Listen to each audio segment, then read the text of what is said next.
Okay, so maybe I'll tilt this way so that I can be looking at the one person who's here and present. Yeah. Okay, so this is called Rambam Bekius, and I'm probably going to look more at Zev, you guys, just in case, because like he's a live person, and live people are better than like virtual people, for now at least. So it's called Rambam Bekius, and but then it's also awkward because it's just me and you. Right. Yeah.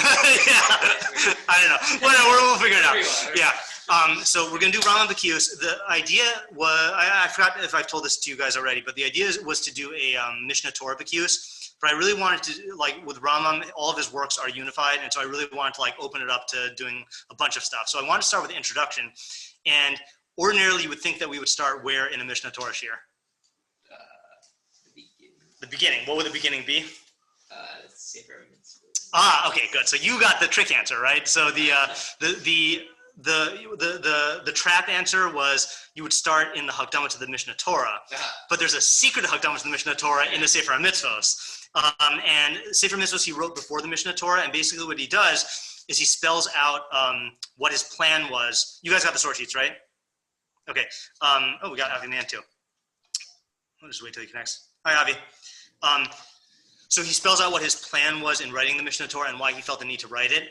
And so I figured if we start with that and then go into the Hakdama in the Mishneh Torah, then that'll be good. And since this is a Bekius shiur, like the idea is that we're not delving super deep into any particular sugya, but I'm by disposition prone to like going, deep into things. So we'll kind of like set the pace about how much you want to go off track, so to speak, and we'll figure that out as we go. Okay, good. So, and we're going to do one more experiment, okay? So this is an experiment which could go horribly wrong or it could go horribly right. So I don't know if you guys know this. I am, or was an AP English teacher. And we're going to use I'm going to share the screen here. I was trying to figure out a framework to use to like, so we have questions that we're answering as we're going through the Rambam. Hold on just one second here. I just opened the wrong thing. Just give me 1 second. Technical difficulties. Yeah, I just did not open the thing that I was supposed to open. This is what I wanted to open. Okay, so I wanted some sort of framework to use as we go through these intros. And there's this thing that in the AP world they call SOAPs. Soaps, okay? And you will find that this is a good analytical tool in general. So this is made for any nonfiction text. And we'll just briefly go through it, and I'll explain like why I wanted to do this. So it's an acronym, okay? And as you can see on the screen, it stands for subject, occasion, audience, purpose, and speaker, okay? And the idea is that anytime a speaker or a writer comes up with a text, these are factors that determine what makes up the text. And John, I'm just going to mute you when you're not talking, just because I was getting some weird feedback. So one of the things that makes the Rambam unique is most Mefarshim, maybe they'll say why they wrote their work, but they won't talk about like explicitly about the decisions they made in planning the work. And the Rambam does. So what I think would be good to do is as we read with each paragraph, we'll see which of these questions it answers and come up with a theory of how to read the Rambam based on his own intent. As he sets forth in his intro, and we'll just see where that takes us, okay? Just to quickly go through this SOAPs thing a little bit more in depth. So the subject is basically what is the text about, or what is the central question that it's trying to answer.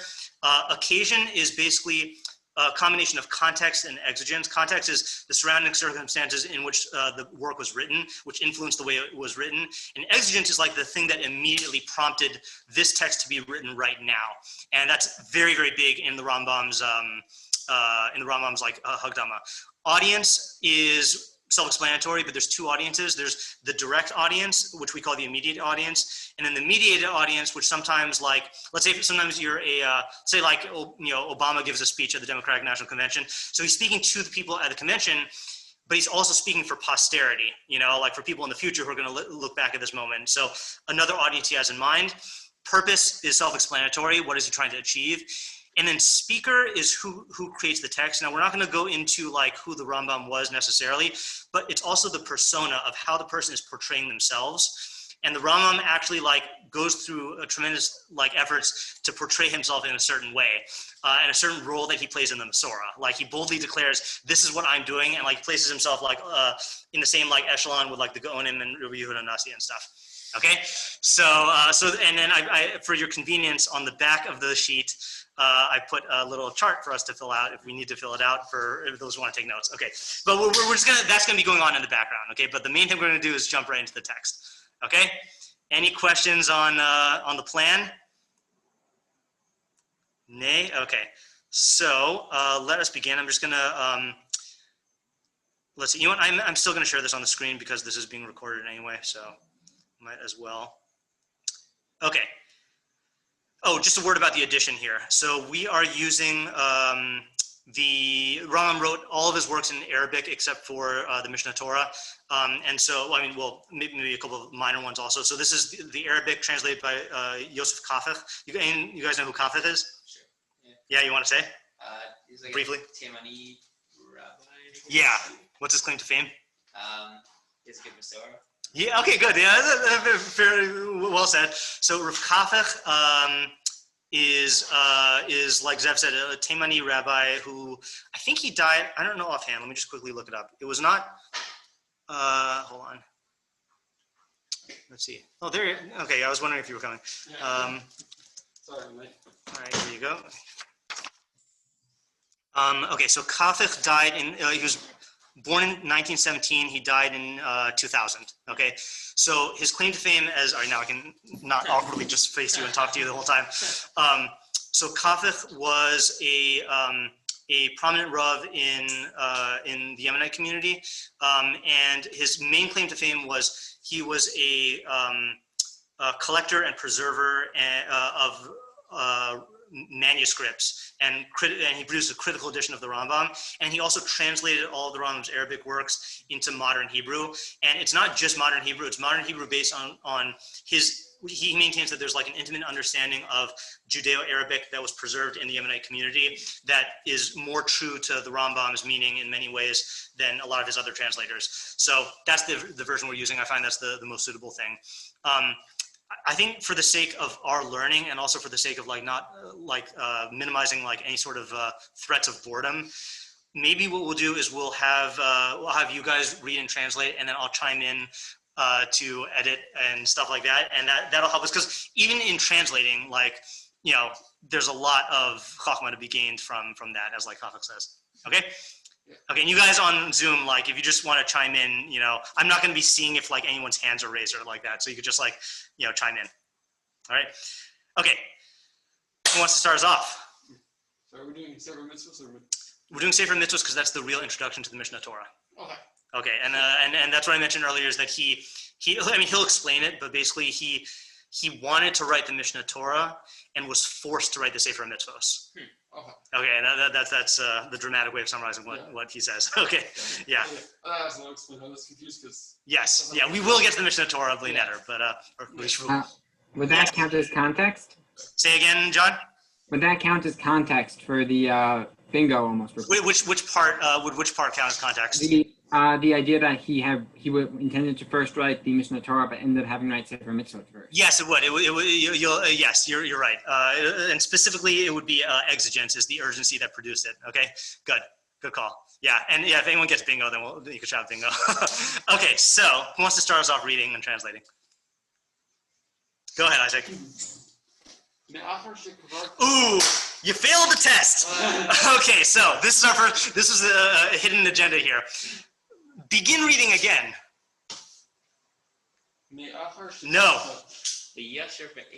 No. B'Shem Hashem Kel Olam, okay? Who knows what the significance is of that nugget? Oh, it's a pasuk.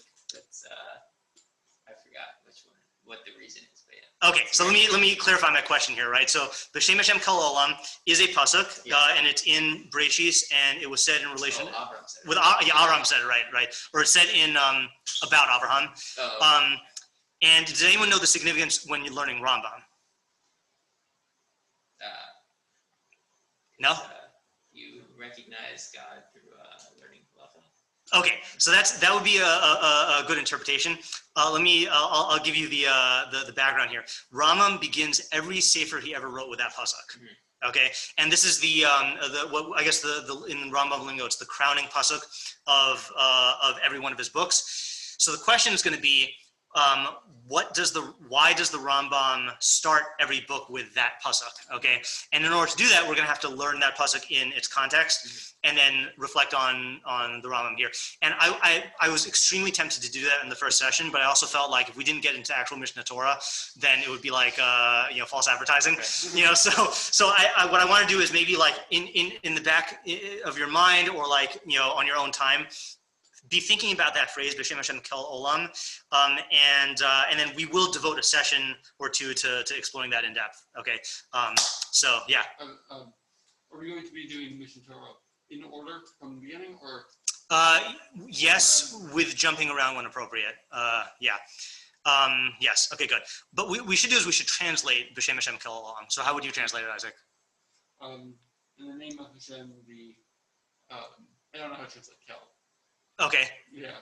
Standard translation of Kel is God. Yeah. God of The world. Okay, good. This is a second trap. Okay. All right, good. That's what I see.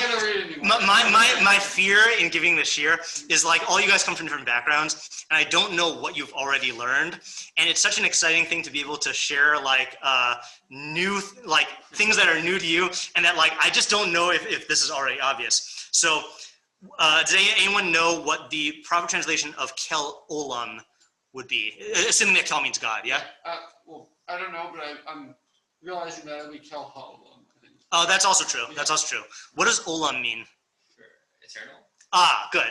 Okay, so this is something I did not learn until like maybe 5 or 6 years ago. In biblical Hebrew, Olam only means eternal. Chazal took the word eternal the word olam, and used it for world.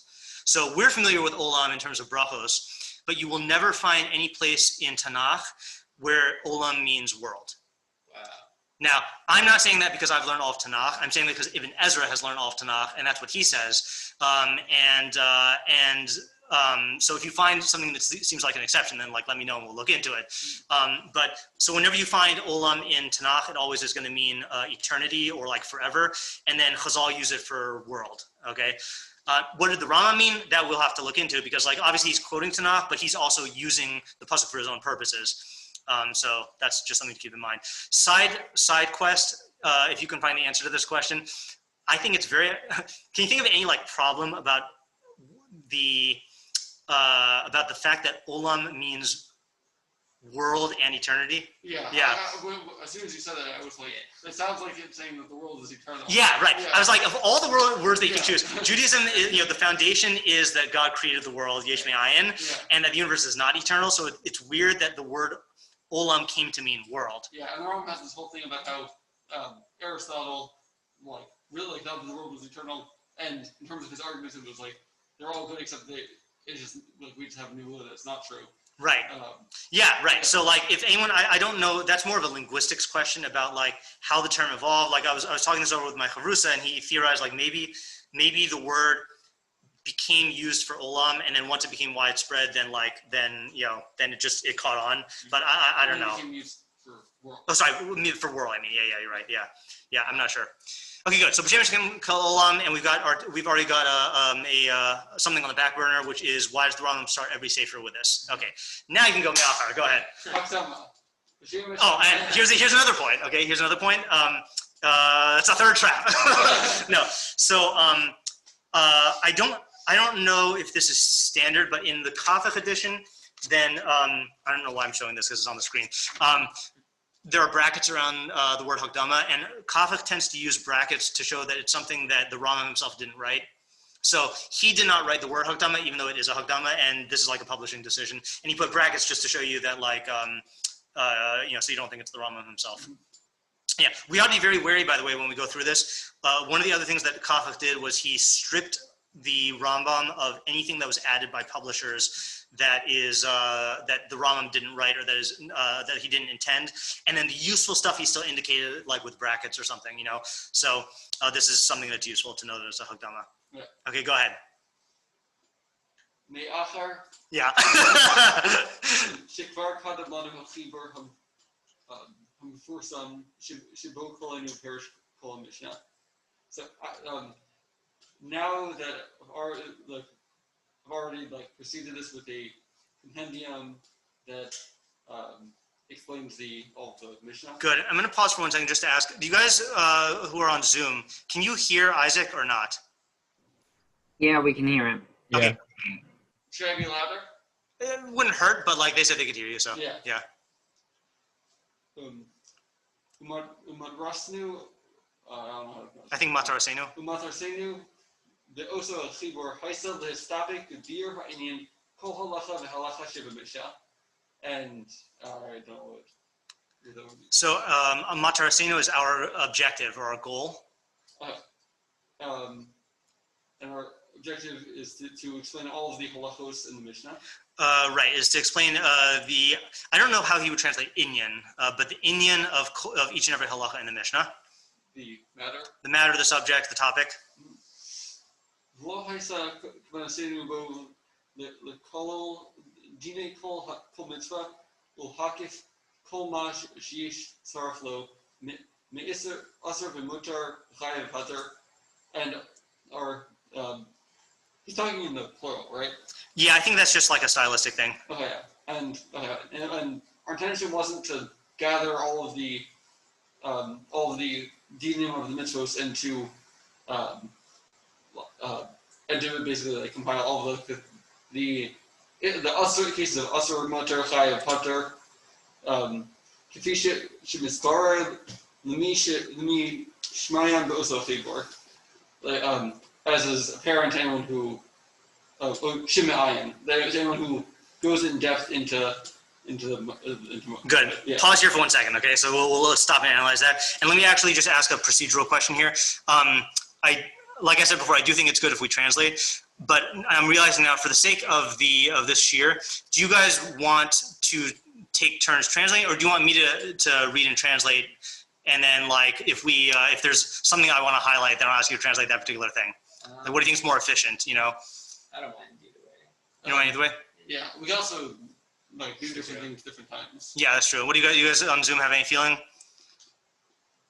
Because I just wanted it to be as followable as possible. So, yeah. I mean, I'm probably going to have a hard time reading some of this, Yeah. Okay. but I can Alright, try. Hold on a second. I just want to see if anyone else is here. Okay, good. Yeah. All right, fine. So I guess we'll switch it up from once in a while. All right. So what's his main point so far? That he wrote an explanation of the Mishnah, which explains all of the halachos in the Mishnah, but that wasn't to be a halachic work. Right. It's not a halachic work that encompasses all of the dinim. Okay. And which is setting us up for what the Mishneh Torah is going to be. Obviously, spoiler alert, right? Just on a factual note, the Pirush Mishnayos was the first major work that the Rambam wrote, and I believe he wrote it. I don't remember the dates. I should have looked this up beforehand. I think he started writing it in his 20s when his family was fleeing from the Almohad persecution or something like that. Not like, like if you ever have like an excuse for like not doing your homework or whatever, like that one is a good one. And his goal is just to clarify the Mishnah, but he's making it clear here it was not for the purposes of psak, right? Not lahakif kol ma sheyesh tzorech lo asur umutar v'chayav v'pater, not to encompass everything that is needed from these halachos, as is clear from the one who looks into this chibur. Okay, you go ahead. Where you see gam lenachon lekavutz kovitz sheyacholol as kol dine haTorah umaaseh. I think it's ma'aseha. Ma'aseha. Wait, that makes sense. Actually, yidach mimenu nadavach. Nidach. Nidach. Yeah, right. So, yeah, you know what? I think I'm going to translate this because this is a little rough here, right? So I saw fit to reisi gam lanachon. I saw it fit likbots kobets shichlo as kol dinei Torah u'maaseh, to encompass all of the laws of the Torah and ma'aseha. Okay, I'm just now noticing. I have no idea what that means. Ma'aseha. So you got your little footnote here. Should we guess before we read the footnote? It's dinim and it's ma'asim. Yeah, no idea. I like Maybe like positive behavior to their not like legal structures. That could be. That could easily be. Yeah. I mean, I don't know how this is referring to it exactly. Yeah. But, like maybe referring to like more like philosophical ideas, like the Soda Torah. That's what I was also tempted to say, but I feel like ma'aseha is a weird, doesn't correspond quite to that. Yeah, yeah. I mean, I guess if I had to guess, I would say that the simple pshat is dinim is like chayiv and pater, but ma'asim is like, dinim is chayiv and pater in the sense of like, chayiv skila or like pater, whereas like ma'aseh is you are obligated to do this or you can't do that. I think that would be the simplest. Let's look at footnote 3. It says, B'dinei haTorah kol rabbeinu ha'asr v'hamoter v'chayiv u'pater. Yeah, so that's like what I was saying. Yeah. Okay, good. All right, that's simple.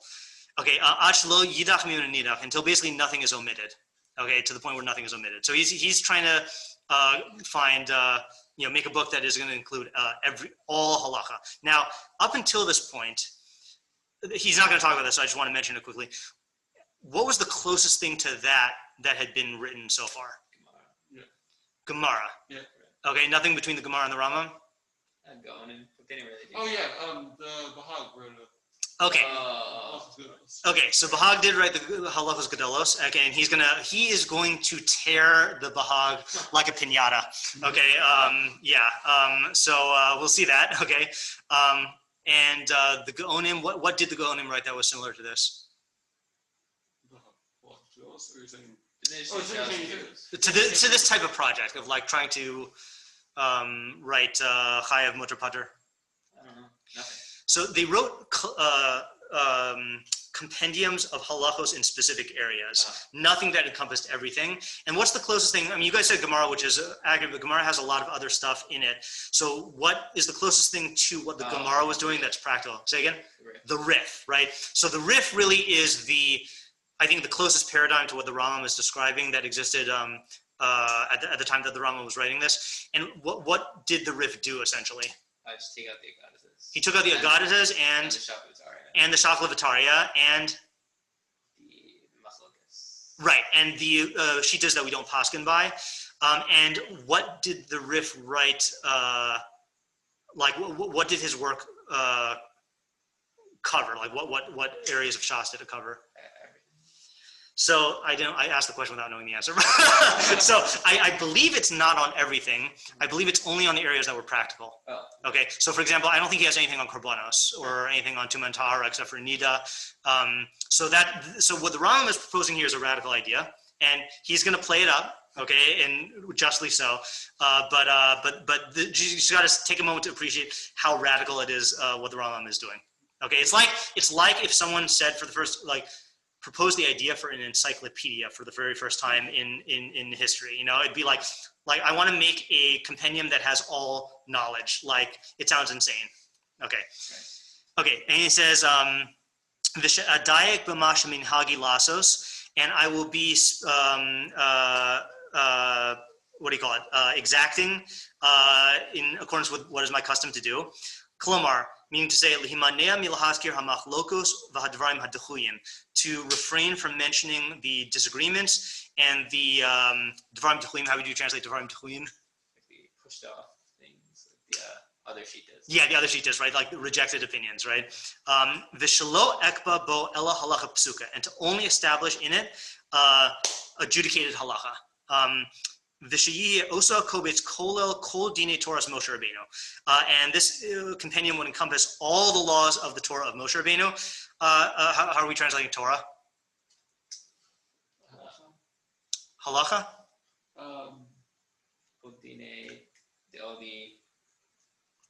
Dinim seems to be used like halacha here, right? But how would you translate Torah? Just while we're at it. I guess both Torah Shebechsa and Torah Shebechsa. Okay, right. Torah, right. So that's a definition. I'm just looking for basic translation of Torah here. What does Torah literally mean? Teachings. Teaching, yeah. Teaching, I think, is a good translation, right? Teaching, instruction,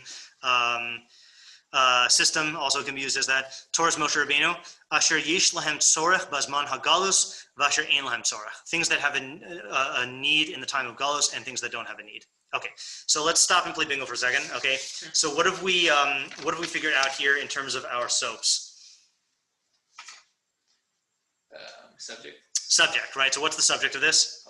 Halacha, right? Kol dini Toras Moshe Rabbeinu, right? That's our subject. Okay, what else? Purpose? No. The occasion. The occasion. I thought the occasion would be the need for all of Torah to be written down. Okay, so it is interesting. You are correct technically, but he hasn't actually look on the soaps sheet. Sorry, you guys can't look at that because I hit it right. I'm just going to read it. The term here under occasion is exigent, which literally means urgency, which means something that prompted the text to be written right now as opposed to any other time. So he will talk about that later, and he'll say something that John said is that there's an actual need for it right now, but he hasn't quite mentioned that yet. But I think, Zev, you said purpose and you hesitated. I think, what aspects of the purpose has he revealed here? I guess, obviously he said that he wants to, like, the purpose is to write down all of halacha, I guess. I mean, I don't know. Right. I mean, so what he's done is he's carved out a place for the purpose, right? Apparently the purpose is something that would be satisfied by having all of halacha, right? We don't know what that is yet, right? So he's just like taking a step. Okay. Yeah. Okay, good. All right. Anything else that we have here? Any questions? Yeah? Kind of speaker, you could argue, we kind of have our speaker, because he seems to be assuming that he knows all of Torah Moshe Rabbeinu. So that's also true. Okay, great point, right? Is that number one, he's definitely testifying that he's capable of doing this, which you might think is like, okay, big deal, like obviously, but not many people would do this. Not many people would actually attempt this, and not many people have. In fact, nobody, right? Nobody has written a compendium on everything. Arguably, the Aruch HaShulchan, who also wrote the Aruch HaShulchan HaAsid, but I think if you asked him, I don't think he would say that he. I don't know if he would say that, but yeah. Right. And he did it with the Rambam. Right. Yeah. That's what I was gonna say. Is like I mean, you could say also the Rambam was relying on people before him, but like I think the Aruch HaShulchan would depict himself much more as an organizer and like a final decider, whereas the Rambam was like learning through sugyas everywhere in Shas and arriving at conclusions on his own. Like I don't think the Aruch HaShulchan would claim to have done that. Yeah. How does the bingo work? Oh, it's not. That was just what John called it. It's not actually bingo. This was I put here in case people wanted to take notes to write to fill it in as we go. But you don't have to do that. Yeah. Okay. I was confused because there's only one song. Yeah. Okay. Any other questions or observations here that we should dwell on? Okay. Onward. V'yashar be'enai lahashmi mimenu ha'asmachtos halimudios. Halimudios, I don't know how to say that. Vahaskaras nosei hakabbalah. So it was right in my eyes to omit from it the asmachtos and the limudios. So what are asmachtos in Gemara? The drushes, they're one of drushes. So yeah, the halachic drushos, broadly speaking, right? You have a shita on this, Isaac? Yeah, that's drushos that are not actually like structurally part of how we derive halacha. Right, good. And that's why the Gemara, what's the phrase the Gemara used that has asmachta in it a lot? Asmachta b'alma, it's just an asmachta, meaning it's not going to actually impact the way we paskin. It's not a true source, so to speak, of the halacha. Like just for example, anyone have a handy example of an asmachta? All of the minim in Israel are used for shiur. Okay. It's Dorish. I don't remember what the pasuk is. Yeah. But it's Dorish pasuk to say that it's that all the minim are all the minim are used for shiur, and then it says and it's whatever. Okay, yeah. So that would be an example. So so what's the nafkamina? The fact that that's an asmachta and not like a source or a limudios, one of the limudios. There's a lot. Okay, so we won't go into that yet. Okay, so asmachta is like a textual support. Is I think literally what asmachta means, right? Somech, and then limudios. My assumption is he means here the actual derivations, the actual way things are learned out. Let's just look at Kafach here because he'll usually point us to something. I assume it's probably drushes. It's probably what? Drushes. Drushos. So he says in number 8, footnote 8 here, Makor ha'halacha v'yesoda min ha'mikra. Yeah. So Isaac was right. The source of the halacha and its foundation in scripture. Mikrim rabim kisheha lemidus hi pshuta ve'ena b'derech rechoka hevi rabbeinu es ha'pasuk shemimenu nilmad osa hadin. So he says when there is a simple, straightforward source that doesn't involve a lot of like gymnastics, then the Rambam will bring it in anyway. Okay. And the the mention of the Nosei HaKabbalah, so the mentions of the bearers of the tradition, so that's like the names of the Tanaim and the Amoraim. Okay, Kach Shelo Omer Divrei Rav Ploni V'lo Rav Ploni Omer Kach V'Kach Al Kol Davar, right? Is that right? Yeah, this is Hebrew and Arabic, right? Yes, this is Hebrew and Arabic. Oh yeah, sorry, I forgot to mention that. Yeah. Here, yeah. So for all of you Judeo-Arabic speakers who want to challenge my, my reading of the Hebrew here, Kafach in a lot of his old editions included the Judeo-Arabic. I was looking at it. I'm like, I don't know most of these words. Yeah. Sorry about that. Okay, so oopsies. Hold on a second. I'm trying to zoom in on the screen. Well, I mean, some of it's like. Right, it looks like real work. Oh, con. Yeah. Right. Yeah, there's like some sentences that seem to look. Yeah, just for a resource, if you're curious, let's go get this really quickly. Hold on.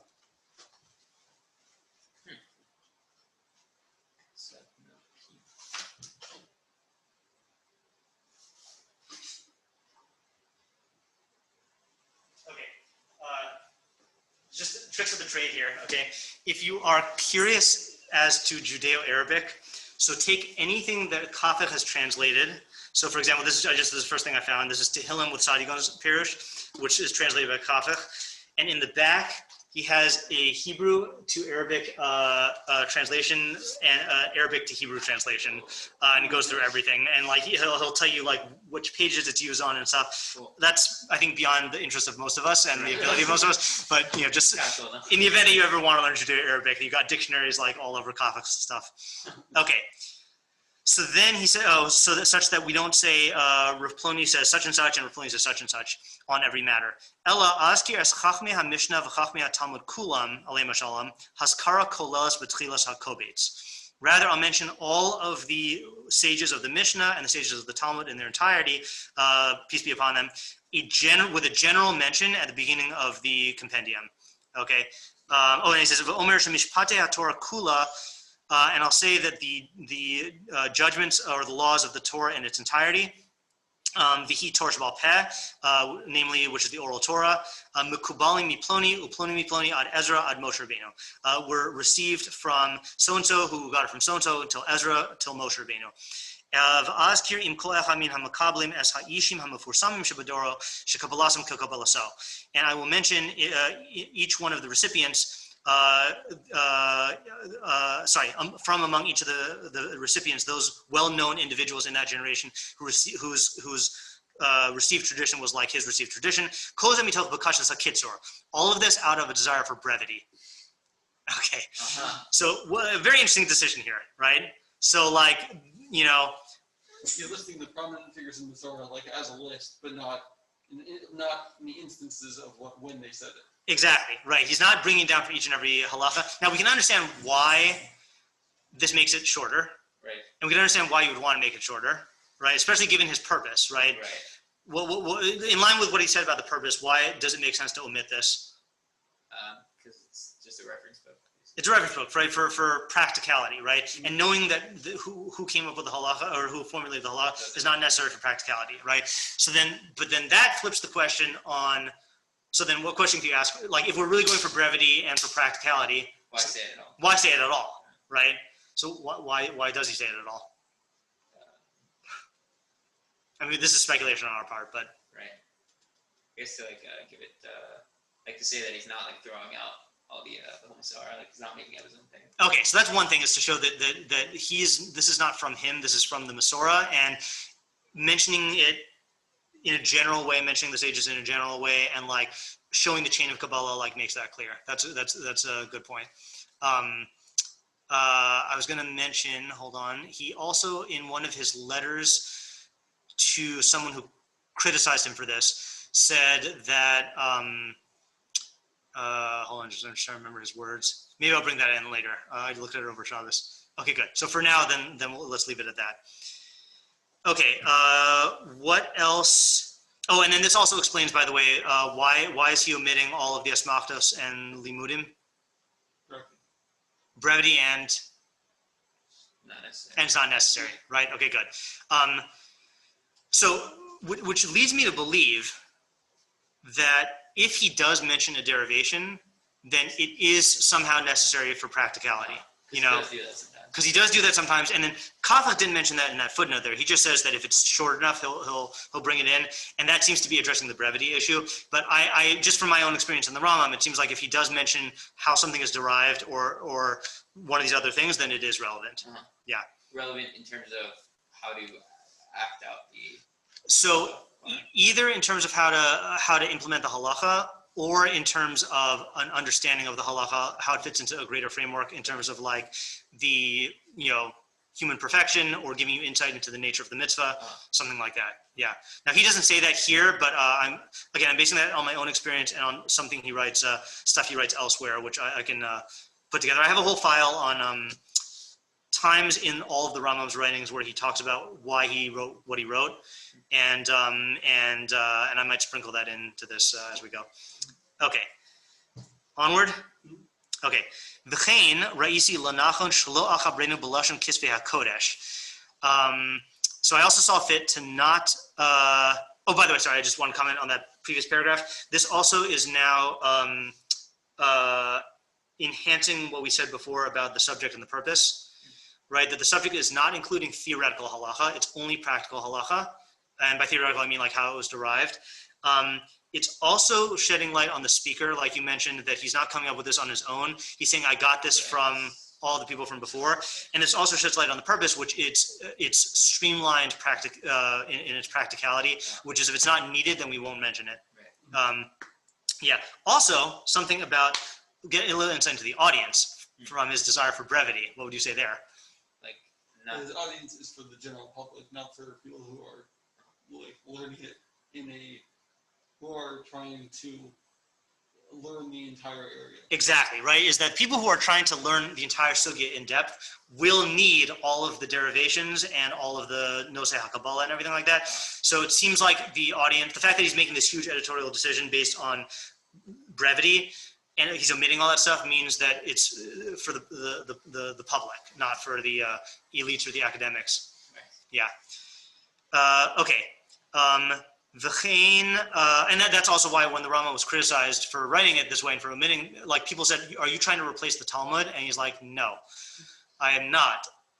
If you read my introduction, you would know this. And he's saying, and then he gives a proof. He says, my students come to me to learn on Shabbos, and like I only learn Gemara with them. I don't even learn any of my own stuff. But like he's trying to make it clear he's not trying to replace the Gemara.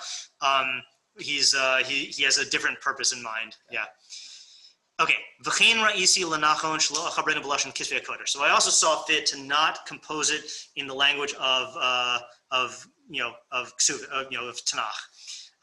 Kevan she'oso lashon hamakudash mitzumsam b'shvilenu hayom lahashlim bo kol inyani hadinim. Because that language is that holy language is too restrictive for us today to complete through it all of the matters of the laws.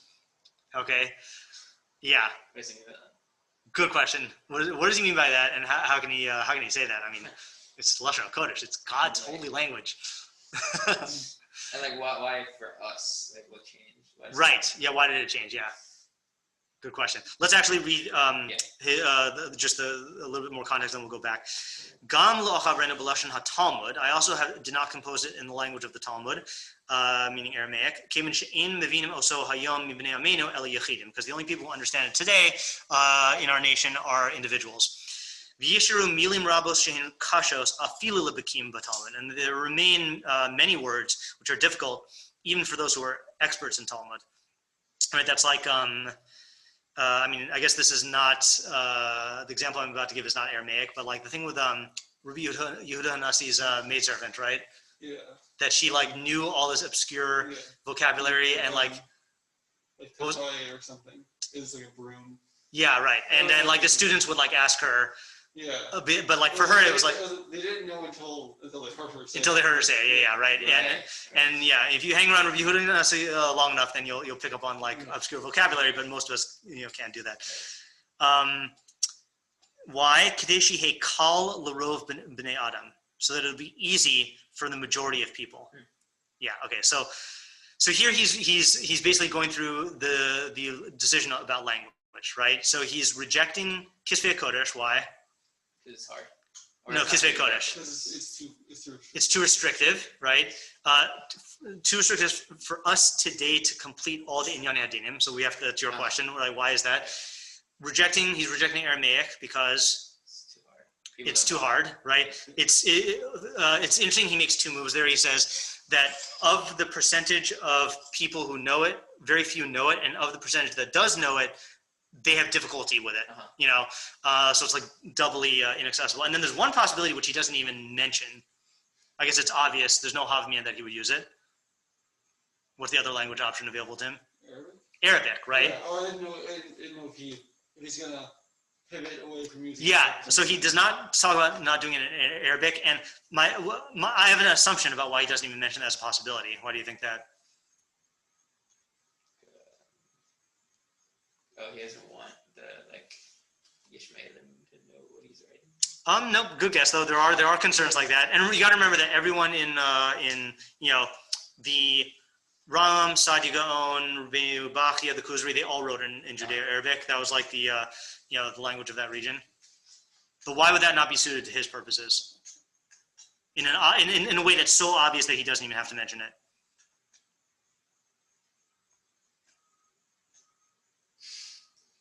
That's what we started. I know, right? That's why I'm stopping to ask it. Yeah. Well, who speaks Judeo-Arabic? Only which Jews? In this region? Yeah. In this region, right? So if you wrote in Judeo-Arabic, then it would only be accessible to the Jews in his region, whereas he wants it to be accessible to all Jews, and that's why the only candidates he mentions are Jewish languages, right? So Kisvei HaKodesh is definitely a Jewish language, and then Talmud is a Jewish language, but he doesn't even think about Arabic because like the poor Ashkenazim aren't gonna know it. Got it. Yeah. Okay, so let's go back to the Lashon HaKodesh being too restrictive for us today. Okay, what does that what does that mean? And then let's just address the question that again a lot of people would ask, which is, how can you criticize Lashon HaKodesh like that? That's not a question that might naturally raise from us. Yeah. So, I mean, this might not be what he was saying the way that you go with it, but I think our knowledge of Lashon HaKodesh, and probably in his time also, is restricted to what was explicitly said in Tanakh. Right. And so even though it was a bigger language than than those specific instances of words that were used, since we don't know, all we know is the language that was used there, we don't have the ability to use any words that weren't there. Good, right. So in other words, the only glossary we have for Kisvei HaKodesh, Lashon HaKodesh in Kisvei HaKodesh is the Kisvei HaKodesh themselves. The language was much bigger than what was written in the actual Tanakh, but that's long dead. That's thousands of years before the Rambam was around. So we've lost a lot of language before, and you'll find a lot of the Rishonim when they talk about difficult phrases in Hebrew, they'll say they'll acknowledge nowadays no one really knows what the etymology of this is because we lost our knowledge of the language or whatever. And in terms of the vocabulary available in Tanakh, that is too restrictive to talk about all the the details of halacha. Here's an example. I don't even know if this is a true example, but it's good enough for hypothetical. Let's say in Sara'as, you have lots of words for colors, right? And we can assume that people at the time who spoke Lashon HaKodesh had words for those colors, but that doesn't mean that it's going to show up in Tanakh in all the various shades of every single white and every single red and everything like that. And so So if we were to limit ourselves to that, then we wouldn't be able to express, what we needed. Yeah. Also, let's say even something like shchita, where it doesn't talk about the halachos. Right. And like anything that's like a particular, like something particular to shchita is probably not going to come up. Exactly. Right. Yeah. Like it'd be actually. So a good analogy might be like if you said, we're going to write an encyclopedia in English, but the only words we're going to use for the encyclopedia are words that appear in magazines. Like you'd be very limited, and when it came to technical subjects that magazines didn't talk about, then you're just not going to have the vocabulary. Yeah. Is that the same reason the Gemara didn't write in biblical Hebrew? No. So, yeah. Okay. Good question. This is based on my recollection, not based on a source. So take it with a grain of salt. Is that that's one reason that Aramaic is like English in the sense that it was a language that evolved to suit its needs from many sources, and it evolved to be a conceptual language that to expand beyond the Hebrew, like in like what you're saying. But then also Aramaic was a language that was used in Babel at the time, and I just don't know how those two interplay. And especially because the dialect of Aramaic in the Gemara is different than the dialect of Aramaic, let's say like in Sefer Daniel, or even like in Ongelos. And so I don't know the history of the various types of Aramaic. Yeah. So this gets into much broader topic. Sure. But I think we're sure everyone says that the way they didn't like no one sat down to write the Talmud. What happened was there would be discussions about things, and then at a certain point they would basically add to the common core that everyone was learning in that particular washing. But that was just how they were learning it, and over time more and more things got added. But it was added in the lesson that they were, the way that they worded it. Right. I see. Okay, good. Yeah.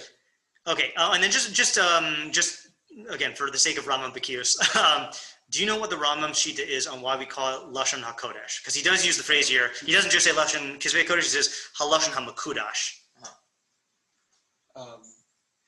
I think it says there's no words for explicit things. Right. So there's no word. Well, there are for explicit things, but not explicitly sexual things or bodily functions. So he says there's in Hebrew, you have in English you have euphemisms, right? Yeah. Like calling it a bathroom or a restroom instead of a toilet chamber or like a defecation domain or something like that. And so in English you have a choice. You either say the direct thing or you say the euphemism. In biblical Hebrew, there are only euphemisms. Is that just in Tanakh, or is that in the actual? Just in Tanakh. Right. Yeah. So maybe in the Lashon actual. Kodesh, yeah. So but is it possible that in the actual the extended language that was outside of? Yeah, the extended language definitely went into stuff that was not. Yeah, yeah. I mean, just in the same way modern Hebrew definitely has words like that. After Tanakh language, then it could have that also. And even there are people who challenge the Rambam's theory. Like the Ramban says that that there are terms that the only example I remember from the Ramban is Yishgalena, which he says means it's a sexually explicit term, which is why the Torah swaps it out for Yishkavena, Shachav, but he says it's a language that doesn't have any direct words for sexual things or for bodily functions or for those parts of the anatomy, it's all euphemistic. Let's say just examples, let's say there's no word feces, there's just soe, which the English, what would be the closest English word to soe? Like the English that has yatsa as the excrement, right? So that'd be excrement, right? Or let's say there's no word urine, there's meraglaim, leg water, right? And then same thing with the body parts. It would basically use either architectural terms for buildings or just very generic terms. Right. And that's why it's Lashon HaKodesh, because Kedusha really means in the Rambam's lingo, rising above the instinctual. And in a language, every language is going to reflect the value system of that nation. And what our culture represents is we realize that these things do need to be talked about, but not as primary topics. So we only refer to them like derech agav, like euphemistically, Yeah. Okay. Self-explanatory about the Aramaic, right? I don't think we need to go into that anymore. Okay. So now he goes on. Ve'echlol, we're at the line right above footnote 16. Ve'echlol bo kol ma shniskayim v'nisbar midivrei haTorah. We will include in it everything that has been established and clarified from the words of Torah. Ad shelo timalet shum she'ela shetzrichim la shelo az kirena. Put your seatbelt on. Okay, for very, very, very controversial statement. Okay, I'm going to read this slower. V'nizbar midivrei Torah ad shelo timalet shum she'ela, to the point where there will not be omitted any question shetzrichim la, that is needed, shelo azkirena, that I will not mention. O azkir yesod shemimenu tilamet osa ha'she'ela bekalus b'li iyun rachok. Or I will mention the foundation from which you can learn that question with ease, without iyun rachok. I guess. Yeah. I'm trying to think of the best way to capture. I mean, what he means is like intense analysis. Let's just look at the footnote here, 19, just to see how Kafka translates it. I'll scroll up here. Footnote 19. He said, he quotes the two Arabic words. I don't know how to read it.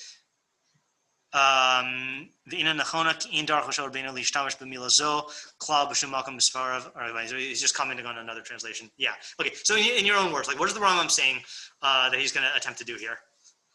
Like, it's pretty simple. You don't have to look into it too much, I guess. Right. But not just that you don't have to look into it too much. It's that every question that you could have. Yeah. Will be Right. either be explicitly answered. Yes. Or that you can derive an answer. Right. So, and then that's exactly right. Either he will address every question, and again, we're not talking about all the questions in the universe. We're talking about a halakha question. You'll either be able to answer. Either he'll raise it explicitly, or he'll give you the yesod from which you can learn it out with relative ease. Right. So that, I mean, it's enough of a project to write a work that includes all of halakha. But saying that you will be able to figure it out through iyun kal, that's something. And the whole question is, to what extent did the Rambam succeed in that? Something we need to be aware of as we read all these statements of purpose here is, just because the Rambam says he's going to do it does not mean that everyone's going to agree that he did it. Right. And this is where you get into the main controversy here of, can you paskin out of the Mishneh Torah? Now the Rambam's answer to that is clear, which is yes, right? That's why he wrote it, right? But then you'll find, I think he actually quotes this in a footnote here. Look at, for example, I think this is it's not even a tangent. It's just a good subway detour. Look at footnote 22 on the next page.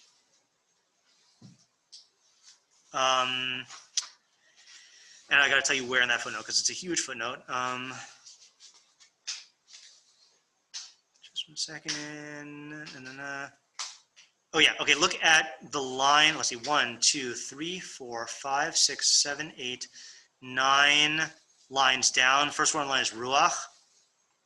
Yeah. And then look for the period, like 2/3 of the way through the line. Uvahakdamos maran hakesef mishnah. You got it? Yeah. So he says in the intro of our master, the Kesef Mishnah.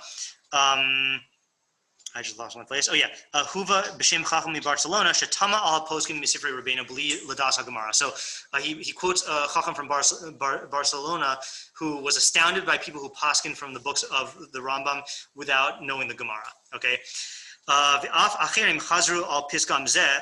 And there are many others who went back to this statement and who said that you shouldn't paskin out of the books of the Rambam without knowing the Gemara. By the way, I'm sure if you ask Rabbi Chaitin, that's what he would say also. I'm pretty sure that's the position in yeshiva. What? The exception of the Gemara. Yeah, and not just the Gemara, but like the poskim also. Ukvar also hanachazosha anemra kinira mitoch kina gam bizmanenu shel Rabbeinu. This is a little editorializing on Rav Kachak's part. It says this accusation has already been raised in our times out of jealousy for the Rambam. Klomar shiish sorach lilmod as a Talmud k'dei lahavin as a chibur. Namely, that there's a need. This is the argument that there's a need to learn the Talmud in order to understand the compendium. V'zei lashono. Kafisha Maser Bishmosh Beno. Sorry, not in our time. Bismanosh Arbeno, not Bismaneno. In the time of the Rambam, meaning people in the time of the Rambam were jealous of this. So he says this is the language that was transmitted in the name of his son Rav Avraham. Okay, so this is what Avraham Rambam says. So he quotes the Arabic.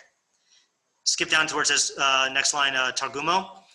Ilu Hais. This is the Rambam speaking, but transmitted via Avraham ben Aram. Ilu haisamat rasina lefarish as hachibur al yidei Talmud lo hainu osim as hachibur. If our intention was that the compendium could only be explained via the Talmud, we would not have composed the compendium. Okay, so in other words, if I actually intended that you needed to understand the Gemara to understand the Rambam, I wouldn't have written the Mishneh Torah whatsoever. Okay, so Rambam's position is absolutely clear here. I'm just confused on that because he said that it's like easy, you don't need the Gemara, you don't really, like, it's kind of easy to figure out. Yeah. And then he also said, like, I won't give you every kind of particular, I'll just give you the yesod to figure it out. So that does seem like you have to do some sort of iyun.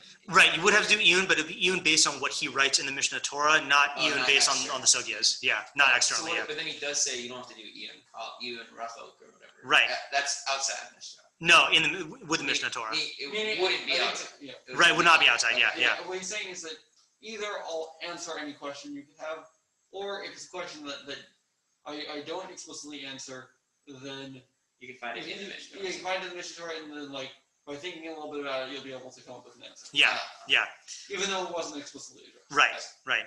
Okay, then he goes on, still in the footnote here. Al-Kain, Adkan. So he says the proper opinion for those who which is good for Talmidei Chachamim, and all the more so for Bali Hashem Hachoshim Hashem Chachamim, for people who have a reputation and who think of themselves as Chachamim. Lifsok mi Sefer Halachos Psukos me'asher mina Talmud Tluya b'ishli Rav Ravi hu harimi gash b'tshuva simin kuf yud daled. I don't get what the idiom Ishli Rav Ravi is, but he's basically saying you should basically look at what the Rimi Gash wrote in a tshuva. Okay, so the Rimi Gash, anyone know who the Rimi Gash is in relation to the Rambam? Rabbi, that father's Rebbe? Okay, good. Oh, good. So he said the same thing. So Rambam calls him his Rebbe, but if you look at the ages, Rambam was like 6 or something when he died. So it was really, I think you're right, his father's Rebbe. But the Rambam considers him to be his Rebbe because he says like that's where really he got his derech from, so to speak, So what does the Rimi Gash say? He says in his tshuva, Al posek mitoch tshuvos ha'gaonim. So this is about someone who paskins from the tshuvos of the gaonim. Ve'eno yodea motza hadin b'Talmud, and he doesn't know the source of the halacha in the Talmud. What was that? And that would be a problem. So let's see what the Rimi Gash says. So the Heish, if he answers, you should know. Sheha'ish hazeh roi lahatir lo lahoros me'anashim harbe kavu atam lahora bizmanenu. It's more appropriate to let that guy paskin than many of the people who have established themselves as poskim in our times. Ve'osam shemadamim lahoros me'iyun ha'halacha u'mechozik iyunam b'talmud heim shiroi lamana mizeh. Those who imagine that they're able to paskin from their analysis of the halacha and from the strength of their analysis in the Talmud, they are the ones who should be prevented. But the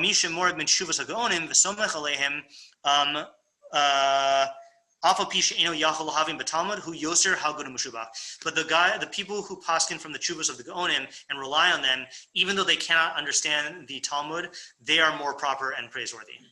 So again, this is a huge rift in terms of like approaches to Pesach. But what this footnote is showing us is that the Rambam himself, based on the Rimi Gash, based presumably on the Gaonim, held that like this is a legitimate form of Pesach where you write your Piskei Halacha and people paskin out of that, even though they don't know the sugyas. Right. Whereas let's say like in other traditions in yeshivas, then there are, you only have the right to paskin if you understand all of the sugya from within, Yeah.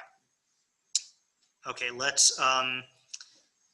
Yeah. So in practice, what we're going to have to do is like Rambam is essentially promising us that if we have any question in practical halacha, then he will be able to answer it directly or give us the yesod from which we can figure it out on our own.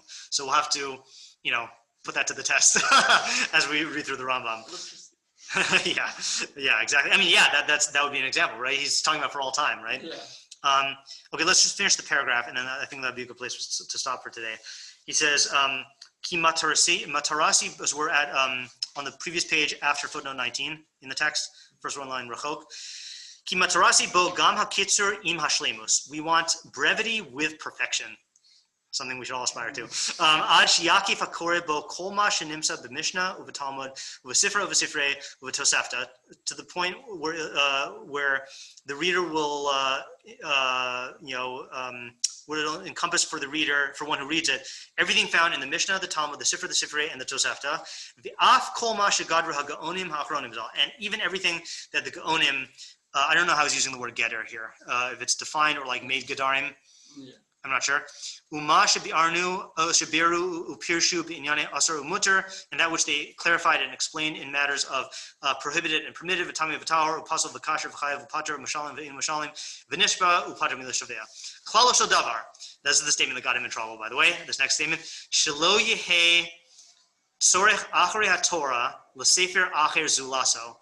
Okay, that you don't need any book after the Torah.